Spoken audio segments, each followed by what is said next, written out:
All right, next up, we've got Tulane and Ole Miss. Ole Miss, 11.5-point home favorites, 60.5 being the total here in this game.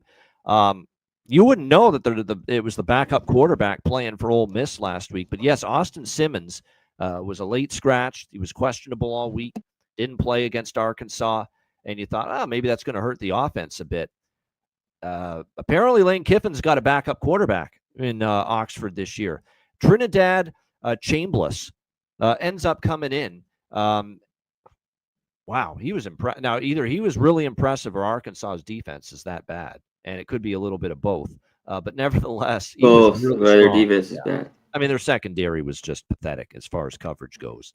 But you got to give him credit. Filling in for Simmons, Trinidad Chambliss with 353 passing yards, 21 for 29. Is a very, very impressive showing from him in that game.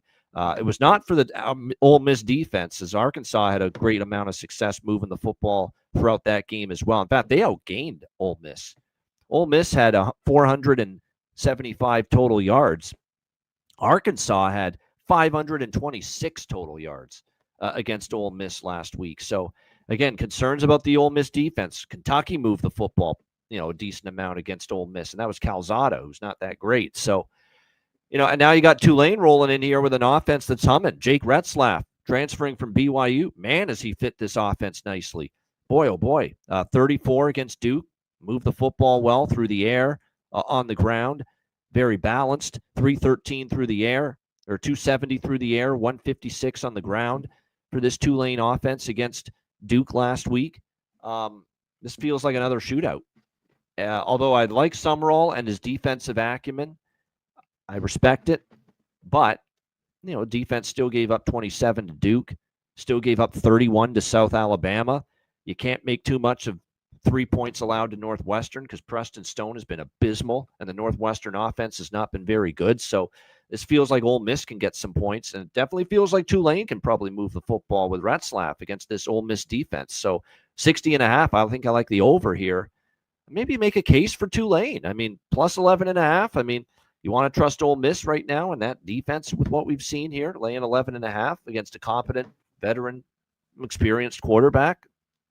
I'm not sure I'd want to do that. So this is probably Tulane, probably the over for me in this game. C-Mac, what do you think here? Tulane, Ole Miss. Yeah, if this is how Ole Miss defense is going to play, over. I was going through it last night. I'm like, and I don't think Tulane's looks very good defensively. They got down big against South Alabama, and they gave up a bunch there late. We talked about already with Duke. And I just think this is big. Ole Miss is better. They are at home. But I don't know if you want to go late double digits with them. I don't know if they're that team right now. And I think Retzlaff can have plenty of success in this game. So not only I like the over, I do like Tulane here. I'm looking at them in this matchup.